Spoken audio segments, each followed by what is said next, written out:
Karibu sana mpendwa msikilizaji katika ile kipindi chetu ambacho nilikuambia kwamba ni kipindi rasmi tumefungua ambacho kinaitwa Bado Lipo Tumaini. Najua ya kwamba tumeshaanza tayari kurusha vipindi vyetu kwenye YouTube, na ninaamini tu ya kwamba watu wengi mmekwenda ukisikia kipindi hiki na mtakuwa na nafasi nyingi sana ya kuweza kuwa na maswali. Unaweza kutuuliza maswali, na nitaanza pia kwa kukurushia namba ya simu ambayo utakuwa ukiwa na nafasi, ukiwa na swali unaweza kutuuliza.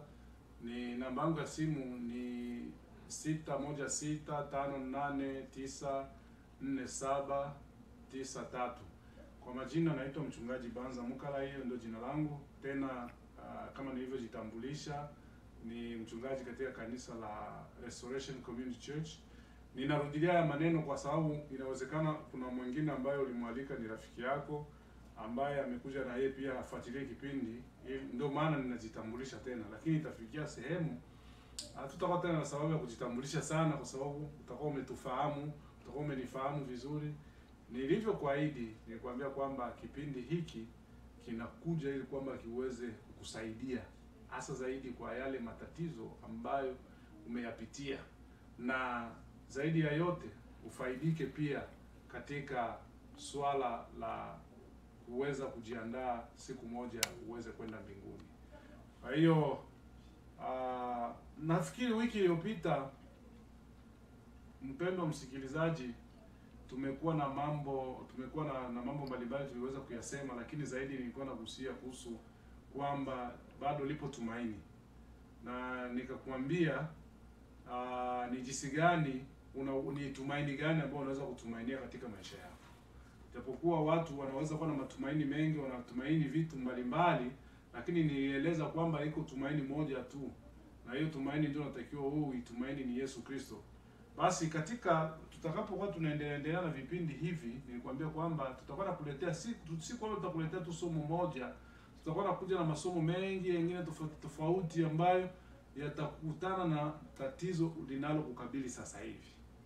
Kwa hiyo kabla sijaenda kabisa katika kufungua kipindi hiki rasmi kwa siku ya leo, nikuletee ujumbe ambao Mungu ameuweka moyoni mwangu siku ya leo. Naomba pale ulipo ungana na mimi ninapoenda kuomba kwa kufungua kipindi hiki, ili kwamba tuweze kwenda vizuri katika programu ya siku ya leo.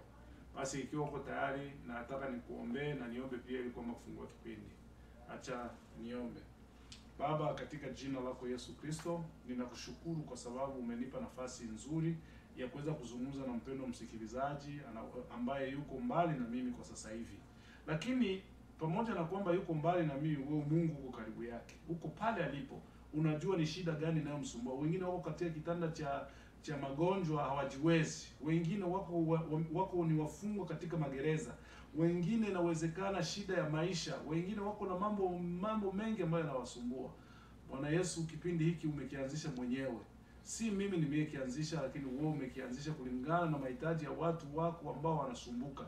Sasa Bwana, ninaomba kwamba katika siku hii ya leo na ujumbe ambao umeuandaa siku ya leo, uweze kukutana na mpendwa msikilizaji, mama anayehangaika katika maisha, baba ambaye anayekata matumaini, na watoto ambao wamefukuzwa, watu wote walio na shida, iweze kuwakuta na liwe suluhisho ya matatizo yao.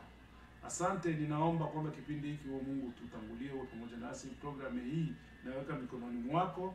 Ninaenda kuweka pia hata fundi mitambo ambaye yuko hapa anasimamia nafasi ya kurusha vipindi hivi.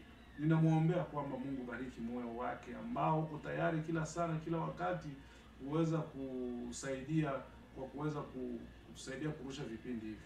Baba, ninakushukuru kwa yote na ninakabidhi mikononi mwako, nikiwa na matumaini makubwa kwamba utakuwa pamoja nasi tangu mwanzo hadi mwisho. Ni katika jina lako Yesu Kristo, Bwana Mwokozi wetu, naomba na kushukuru. Amen. Bwana Yesu asifiwe, mpendwa msikilizaji ambaye unayenifuata kwa siku ya leo. Nimekuja tena kama nilivyosema kwamba tutakuwa kila siku ya Jumapili tutakuwa na muda mzuri wa kuweza kuwa na nafasi ya kuweza kukuletea vipindi ambavyo vitakusaidia, vitakutana na maisha unayoipitia. Siku hii ya leo nina ujumbe mzuri sana tena kwa ajili yako. Ujumbe ambao Mungu ameuweka moyoni mwangu, ambao utakwenda kufika kwa wakati ambao ni wakati muafaka. Utafika kwa wakati ambao wewe ulikuwa unahitaji. Sasa huu ujumbe utakuja kuanguka kwako, ili kwamba uweze kusaidiwa kutokana na shida au na tatizo linalokukabili. Ulimwengu tunaoishi sasa hivi, mpendwa msikilizaji, unaenda kuharibika. Ukiangalia dalili zote ambazo zinaelezwa katika Biblia zinaenda kutimia. Danieli alisema kwamba wakati itafikia nyakati za mwisho, maarifa yataongezeka. Ukiangalia siku ya leo tulionayo, mambo yamekwenda kuharibika. Maarifa yameongezeka, na katika kuongezeka kwa maarifa ndio hivyo mambo yanakwenda kuharibika pia. Pamoja na kwamba ulimwengu watu wanaona unapendezwa na mambo mengi, lakini uwe makini sana. Uwe makini, kwa sababu mambo yanavyokwenda sio yaendi kama vile ambavyo Mungu anavyotaka yaende. Kwa hiyo ndio maana hatutaacha kuwa na kipindi hiki kwa kusaidia wapendwa wa Kristo wenzetu, ndugu zetu, watoto zetu, kaka zetu, wazazi wetu waweze kuwa tayari, waweze kuwa makini wakiangalia mambo yanavyokwenda. Wao wanajua kwamba hizi ndizo dalili ambazo Biblia inasema kuhusiana na siku tunazoziishi. Basi siku ya leo, mpendwa msikilizaji, nimekuja katika siku ya leo nikiwa na ujumbe kutoka katika kitabu cha Zaburi. Ni Zaburi ya 125. Katika ile sura ya 125, mstari wake ni ule wa kwanza na mstari wa 3. Tutaishia hapo kwa siku ya leo. Nitaenda tena kurudilia, nasema Zaburi 125 mstari ule wa kwanza hadi ule mstari wake wa 3. Nitakwenda kusoma kama jinsi ilivyoandikwa. Nasoma Zaburi 125 na mstari wake wa kwanza hadi 3. Inasema hivi: wamtumainio Bwana ni kama mlima Sayuni ambao hautatikisika, wakaa milele. Kama milima inavyozunguka Yerusalemu, ndivyo Bwana anavyowazunguka watu wake tangu sasa na hata milele. Kwa maana fimbo ya udhalimu haitakaa juu ya fungu la wenye haki. Bwana Yesu asifiwe. Mpendwa msikilizaji, maandiko ndio haya ambayo ninakwenda kusomea katika kitabu kile cha Zaburi, ili kwamba niweze kusema maneno ambayo yatakwenda kukusaidia kutokana na kile unachopitia kwa sasa hivi. Mimi sijui kabisa ni shida gani ulionayo. Sijui kabisa. Lakini ninachokifanya tu ni kile ambacho Mungu ameweka ndani mwangu, kwamba kuna watu ambao siko nao karibu hapa, wanasumbuka, wana shida, wanahangaika kwa njia moja au nyingine, na wanahitaji msaada. Lakini sasa nikuambie kitu kimoja. Mimi ambaye ninakuambia, kama nilivyosema, sijui nini kinachokusumbua sasa hivi. Lakini Mungu anajua nini kinachokusumbua. Mungu anajua shida ulionayo. Mungu anajua hata haja ya moyo wako. Mungu anaijua. Ndio maana ameniambia niweze kutoa maneno haya, ili kwamba katika maneno haya yeye anayejua shida ulizonazo aweze kujibu mahitaji yako, aweze kukutana na shida ulizonazo. Biblia inasema kwamba wamtumainio Bwana ni kama mlima Sayuni. Biblia katika maneno haya ambayo anasema, Biblia inasema juu ya tumaini. Wanaomtumaini Mungu ni kama mlima Sayuni. Kwa hiyo Mungu anaanza kuonyesha dalili moja fulani katika maandiko haya, kama mwandishi alivyosema kwamba wale ambao wanaomtumaini Mungu wanalinganishwa na mlima Sayuni. Si kwamba wao ni mlima Sayuni, kwa sababu Biblia inasema kwamba wamtumainio Bwana ni kama. Kwa hiyo kama neno natumiwa hapa, ukisikia mwandishi anasema ni kama, maana yake sio halisi, ni mfano. Yani analinganisha. Mwandishi hapa analinganisha, anasema kwamba wamtumainio Bwana ni kama mlima Sayuni. Kwa hiyo wewe ambaye unayemtumaini Bwana ni kama mlima Sayuni. Na huko chini anashuka anasema ambao hautatikisika wakaa milele. Kwa hiyo mlima katika ile nchi ya Mashariki ya Kati kuna milima, ni nchi ya milima, ni nchi ya vilima. Na katika vilima kuna mlima ambao unaitwa Sayuni. Huu mlima wa Sayuni ni mlima ambao umekaa miaka, upo na haujatikisika, upo. Sasa lakini kitu nataka nikuambie siku ya leo, mpendwa msikilizaji, ndio maana nilipenda kutumia neno kwamba unaposikia mwandishi aliposema kwamba ni kama, sio analinganisha. Maana yake kuna sababu ya yeye kulinganisha. Kwa nini asiseme kwamba wanaomtumaini Bwana ni mlima Sayuni? Kwa sababu alijua kwamba mlima Sayuni unakaa kama vile alivyoeleza, lakini mlima Sayuni sio kwamba unakaa milele. Na mlima Sayuni sio kwamba hauwezi kutikisika. Inawezekana ukatikisika. Leo kuna matetemeko ya ardhi inafanya hata milima kutikisika. Leo kuna vitu vikubwa vinavyotokea, hasa zaidi niseme mtetemeko wa ardhi. Wakati mtetemeko wa ardhi unapokuja, unakuta hata na milima mingine inapasuka. Kwa hiyo hapa ameeleza tu kwamba analinganisha na watu wanaomtumaini Mungu. Sasa watu wanaomtumaini Mungu ni watu wa aina gani? Ni watu wale ambao wanaochukua nafasi ya kwanza katika vitu vyote wanavyovifanya katika maisha yao, wanamuweka kwanza Mungu mbele. Wanampa Mungu nafasi kuliko wao kwanza. Yaani nafasi ya kwanza wanampa Mungu, na inayofuata sasa ndio wao wanafuata nyuma. Kwa sababu gani? Manake mtu anayemtumaini Mungu ni yule ambaye anamfanya Mungu amtangulie. Mungu amtangulie ili yeye afuate nyuma. Kwa sababu gani? Kwa sababu lazima utangulize mbele mtu ambaye ana uwezo zaidi yako. Bwana Yesu asifiwe. Mungu ambaye hao wanaosema wanaomtumaini Mungu ni wale watu, narudilia, ni wale watu ambao maisha yao, kuishi kwao, kutenda kwao, kufikiri kwao, kila kitu wanachokipanga kabla ya kukifanya wanamweka kwanza Mungu mbele.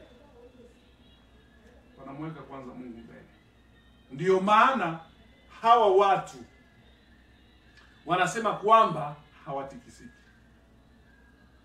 Napenda kabla sijaenda huko mbali, acha nikusomee lile andiko nilikupa tena siku ile, ili kwamba unielewe vizuri. Nitakwenda kusoma andiko la Yeremia.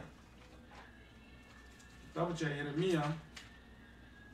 Yeremia sura ile ya 17. Nilikupa ile andiko wiki iliyopita, nataka uielewe vizuri kwa sababu hapa ninakwenda kabisa kiundani unielewe.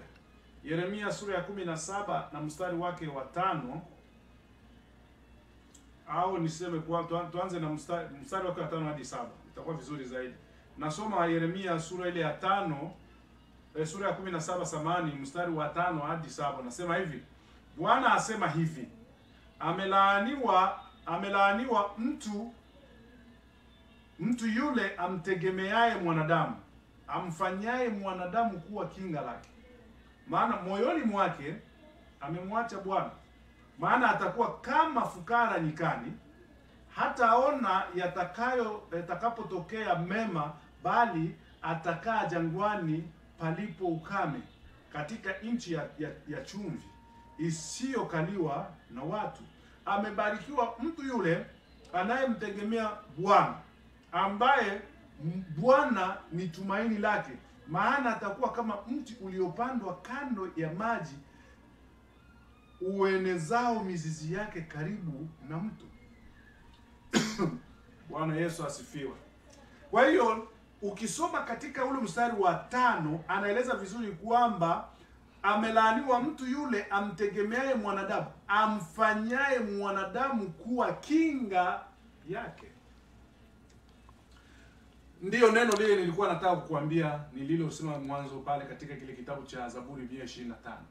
Biblia inasema katika Zaburi 125 kwamba wamtumainio Bwana ni kama mlima Sayuni. Nimekuambia wanaomtumaini Bwana ni maana yake ni wale watu ambao wanaomfanya Mungu, kumtanguliza Mungu mbele katika mambo yao yote. Ndio hiyo inaitwa kinga. Katika ile Yeremia 17 mstari wa 5 inasema wamelaaniwa wamtegemeao mwanadamu, wanaomfanya mwanadamu kuwa kinga yake. Kwa hiyo kinga maana yake ni mtu ambaye yuko pale kwa ajili ya protection, mtu ambaye yuko mbele yako, anayekukinga, anayekuzuia wewe usipatikane na matatizo fulani. Hiyo ndio kinga. Sasa Mungu kwa wale wanaomtumaini, maana yake wale watu wanaonekana nyuma ya Mungu. Yaani Mungu anakuwa mbele yao. Mungu ndiye anayewatangulia. Mungu ndiye anayeonekana katika mambo wanayoyapanga. Kwa hiyo kila kitu wanachokifikiria ukifanya, wanakifanya wakimtanguliza Mungu. Hawa watu ndio hao wanaitwa kwamba ndio wale wanaomtumaini Mungu. Yaani katika shida, katika furaha, katika kila kitu wanachokifanya, iwe kazi, iwe biashara, iwe kitu gani, wanamtanguliza kwanza Mungu mbele. Bwana Yesu asifiwe. Biblia inasema kwamba hawa watu, mtu wa jinsi hii analinganishwa na mlima Sayuni ambao hautatikisika, bali wakaa milele. Manake hata kukiwa na tatizo yote, hata kukiwa na misukosuko, kwa sababu ule mlima wa Sayuni hauko kwamba uko mbinguni. Hapana, ni mlima ambao uko hapa katika dunia hii. Lakini sasa pamoja na kwamba unakaa katika dunia ambako kuna mitetemeko ya ardhi, ambako kuna majanga, kuna mambo mbalimbali ambayo inaweza kusababisha hata ule mlima ukapata shida, lakini ule mlima unakuwa umestawi, umesimama kwa sababu umetegemezwa. Mlima umetegemezwa. Kwa hiyo kama mtu asipotegemezwa hawezi kusimama. Huwezi kusimama, mpendwa msikilizaji. Kwa hiyo napenda tu nikuonyeshe kwamba siku ya leo napenda nikupe maana, kwa sababu siku ya ile wiki iliyopita ilikuwa kama niko napita kwa juu kidogo. Nitakuwa na muda kwa siku ya leo nitakuwa na muda kidogo wa kuweza kupumzika. Alafu ninapokuwa nikipumzika kidogo, tutakuwa pia na nafasi ya kupatia mziki kidogo, na kutakuwa na mambo tofauti ambayo itakuwepo katika kipindi hiki ambacho tunakwenda kupumzika. Na baada kama ya dakika 5 tutarudia tena ili kwamba niweze kuendelea na programu yetu ya leo. Lakini ninajua ya kwamba bado lipo tumaini. Hiyo ndio agizo langu. Pumzika kidogo, tutakuja kurudia baada ya dakika kama 10 hivi, tutakuwa tena hapa kwenye mtambo. Ubarikiwe. Okay, karibu tena kwa baada ya mapumziko. Najua utakuwa umepata kidogo burudani kutoka kwa fundi mitambo. Kwa hiyo kipindi cha dakika karibu 12 tumepumzika. Basi nimerudi tena kama vile nilivyokuambia kwamba tutakuwa na pumziko kidogo ili upate pia hata nyingine upate burudani pia. Kwa hiyo ninarudilia kwa ile nafasi ambayo nilikuwa nikisema kwa ajili ya kumtumainia Bwana. Kama maandiko yalivyosema kwamba ni kama mlima Sayuni. Nimeeleza kwamba katika kitabu kile cha Yeremia 17 mstari wa 5 imeeleza vizuri pale ni namna gani mwanadamu unaweza kumtumaini. Unaweza kutumaini.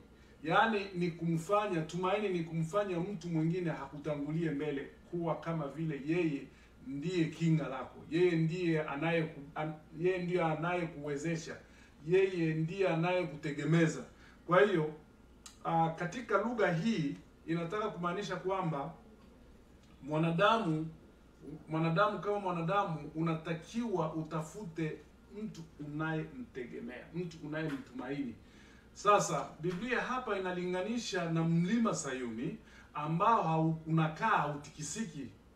Sasa mlima, ndio nimekuambia kwamba huu ni mfano tu ambao mwandishi amependa kutumia kwa kutaka kuonyesha jinsi gani Mungu anaweza, wewe unapomtumaini Mungu, hata kama kunaweza kuwa na misukosuko, hata kama kunaweza kuwa na tatizo yote ile, hata kama kunaweza kuwa shida za ulimwengu ambazo zinaweza kusababisha wewe utikisike, hautatikisika, kwa sababu aliye kinga yako, ambaye yuko mbele yako, ambaye unayemweka mbele, ambaye anayesimama mbele yako ni mkuu. Yeye anaishi milele, yeye yuko milele, sio kwamba anakaa kwa muda fulani. Hapana, mlima Sayuni utatoweka.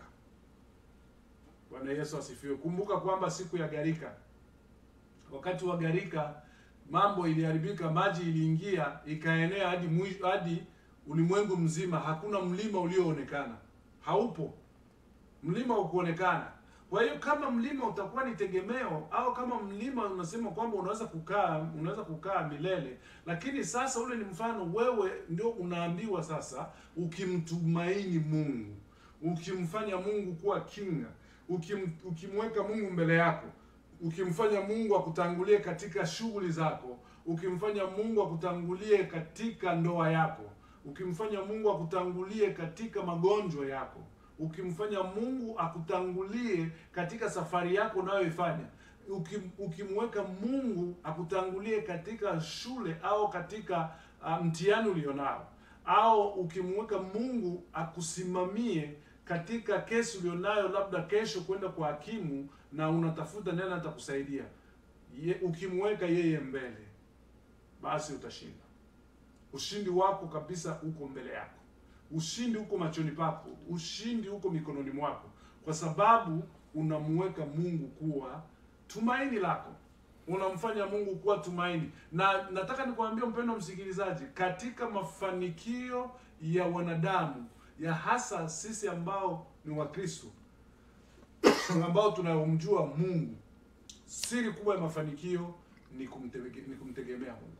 Yaani hauwezi kufanikiwa kwa njia yoyote ile bila kumfanya Mungu kuwa tegemeo lako.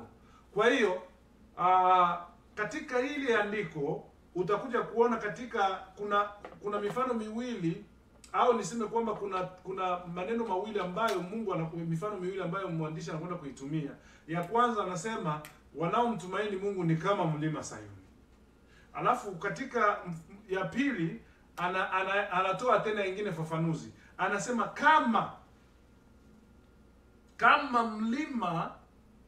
kama milima inavyozunguka Yerusalemu, ndivyo Bwana anavyozunguka watu wake tangu sasa na hata milele. Tena anasema, anatumia lugha ile, kama milima inavyozunguka Yerusalemu. Hapa analeta tena picha nyingine, analeta picha ya mji, analeta picha ile mji ambao ni Yerusalemu. Anasema kwa sababu ni mji wa vilima, ni mji unazungukwa na vilima. Anasema kama vile milima inavyozunguka Yerusalemu, ndivyo Mungu hapa anasema ndivyo Bwana anavyowazunguka watu wake tangu sasa hata milele. Kwa hiyo nataka nikuambie picha nyingine hapa inayokuja.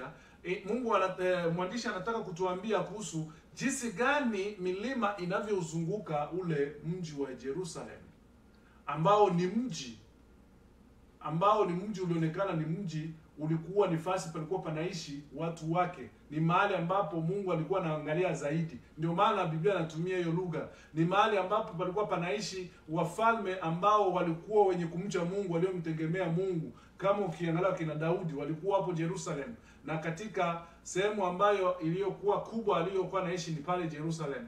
Sasa ukiangalia ni mahali ambapo Mungu alikuwa akiangalia zaidi, macho yake ilikuwa ni pale kwa sababu palikuwa na watu wake. Kwa hiyo kama vile milima inavyozunguka, kwa hiyo katika ule mji ilionekana kama protection ya ile mji ni ile vilima. Sasa Biblia hapa inalinganisha kwamba kama vile vilima vinavyozunguka ile mji wa Jerusalem, ndivyo Bwana anavyozunguka watu wake. Bwana Yesu asifiwe. Biblia inasema kwamba ndivyo Mungu anavyozunguka watu wake. Sio kwamba akusema kwamba ndivyo Bwana anavyozunguka watu wote. Ndivyo Bwana anavyowazunguka watu wake. Kwa hiyo Mungu ana watu wake, na wale watu wake ndio wale Mungu anaofanya ulinzi juu yao, ndio wale Mungu anaofanya protection wao. Yeye ndiye anayekuwa protection, yeye ndiye anakuwa yeye ndiye anakuwa kinga, yeye ndiye anawazunguka. Maana yake kama kutakuwa na tatizo litakalotokea, kwanza limpate yeye. Yaani unakaa katika protection ya Mungu. Yeye anakuzunguka, yeye anakulinda, yeye anakuwa pale kwa ajili yako. Manake kuliko wewe uwe kwa ajili yake, lakini yeye anakuwa kwa ajili yako. Mpendwa msikilizaji, ni kitu cha ajabu sana. Maneno haya ninayokuambia ni maneno ambayo ni makubwa. Ni maneno ambayo ukiyasikiliza yatakusaidia. Unajua watu wengi wanajua tu kwamba sisi tuko kwa ajili ya Mungu, lakini kuna sehemu unakosa kujua kwamba Mungu yuko kwa ajili yetu sisi. Bwana Yesu asifiwe. Mungu yuko kwa ajili yetu sisi.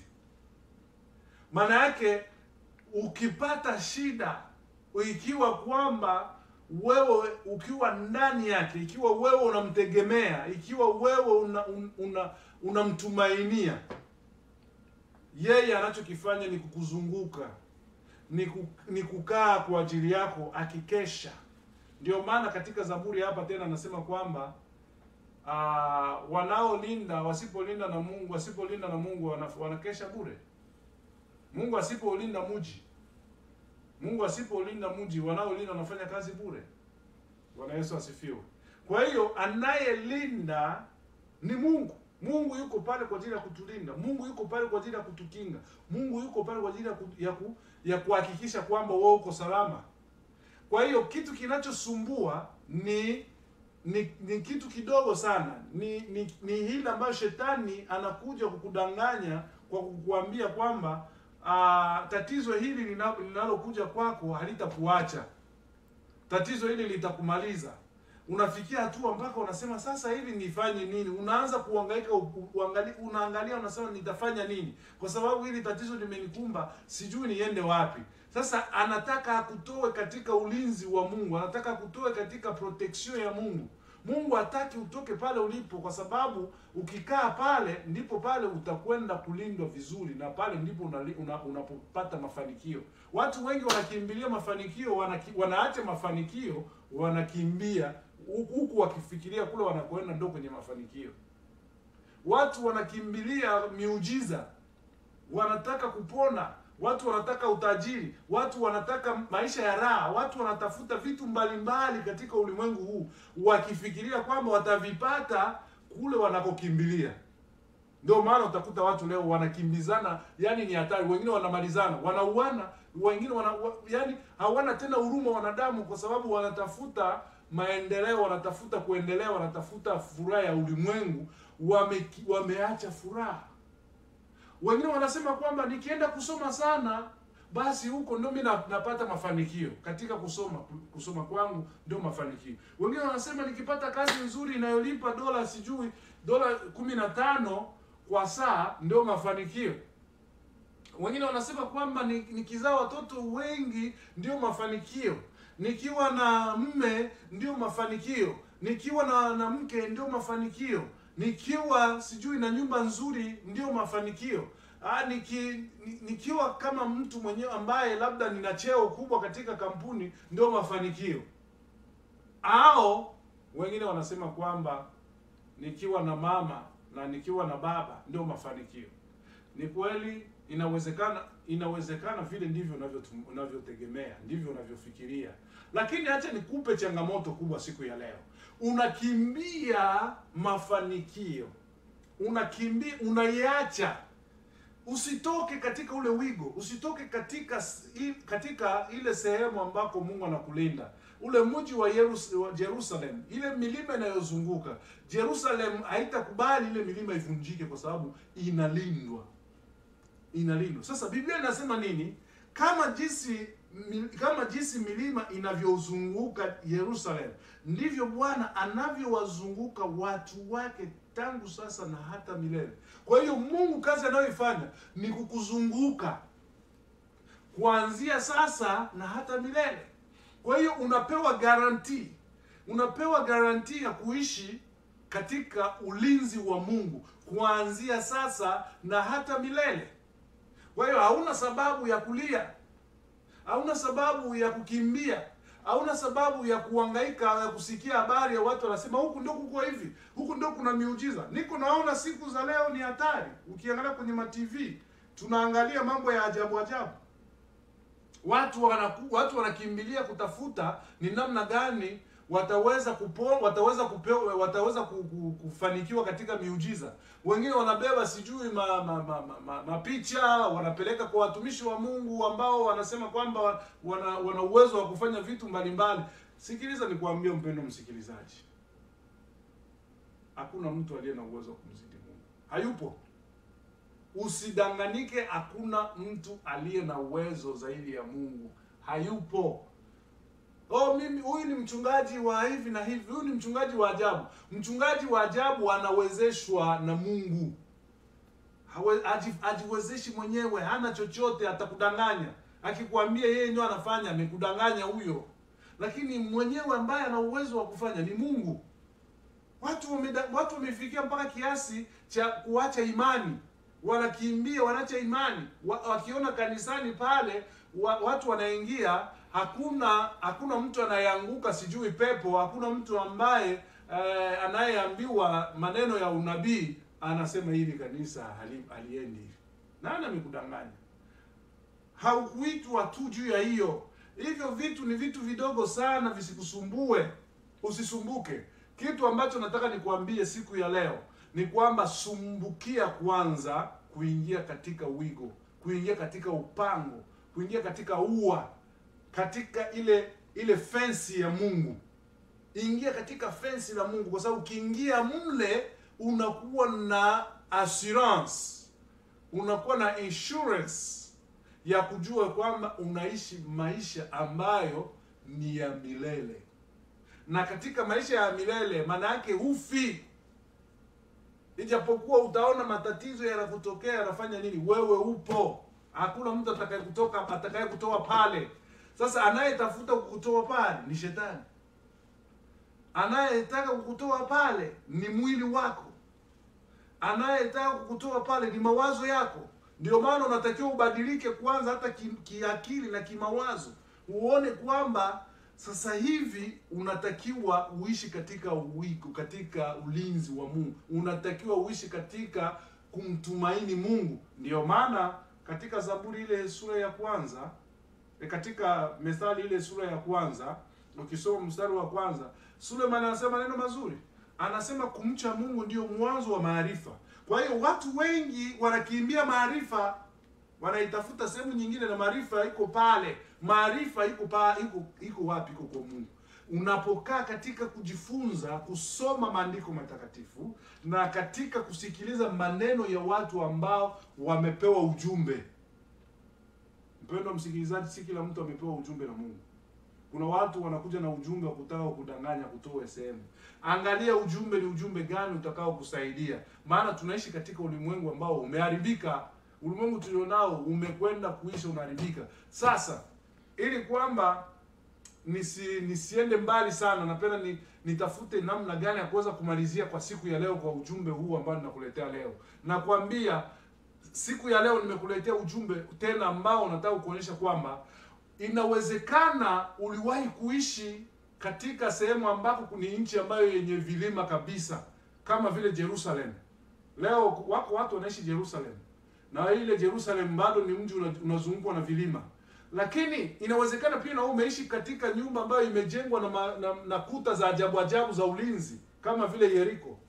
Inawezekana unaishi sehemu ambako unachungwa mpaka na majeshi wanakuchunga. Inawezekana umeishi katika sehemu ambako unalindwa na wachawi wa hali ya juu sana wa ulimwengu huu, wanakuzunguka, wanakulinda, na unajipiga kifua unasema kwamba hapa hapagusi mtu. Umejidanganya. Sasa nataka nikuambie kwamba wewe, ili kwamba uweze kujipiga kifua, ili kwamba uweze kusimama na usimame na upige kelele mbele za watu waone kwamba hakika huyu ni nani, simama ndani ya Yesu Kristo. Simama ndani ya Yesu Kristo, yeye akuzunguke. Maana atakapokuzunguka yeye, basi utakuwa na assurance, utakuwa na kile ambacho unaweza kujivunia. Lakini ukijivunia, kama nilivyosema wiki iliyopita, ukijivunia mtu ni bure. Ni bure. Ukijivunia mali yatakuisha. Ukijivunia pesa yataisha. Ukijivunia elimu ni bure, itaisha. Lakini Biblia inasema kwamba Mungu anazunguka watu wake tangu sasa na hata milele. Kwa hiyo Mungu anakuzunguka, sio kwamba anakuzunguka kwa muda, anakuzunguka kwa maisha yako yote. Anakulinda, anakukinga, anakuchunga katika maisha yako yote.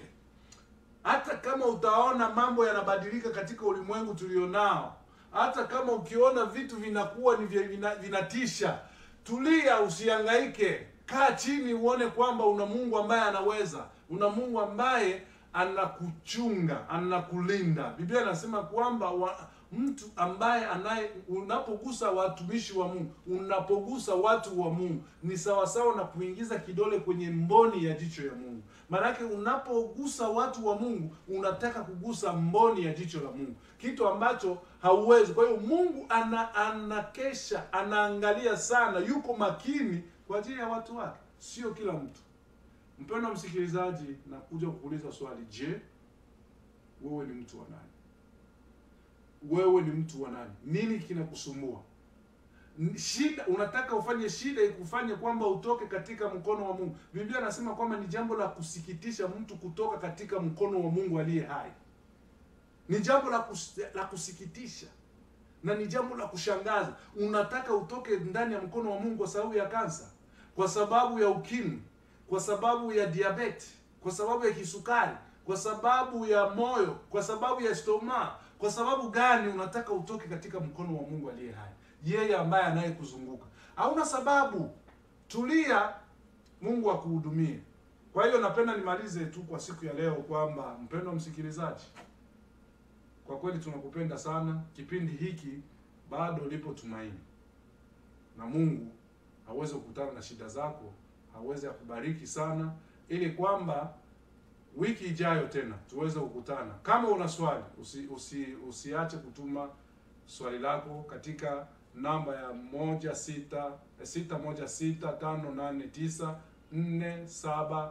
16658947993. Nakutakia usiku mwema. Mungu akubariki. Amen.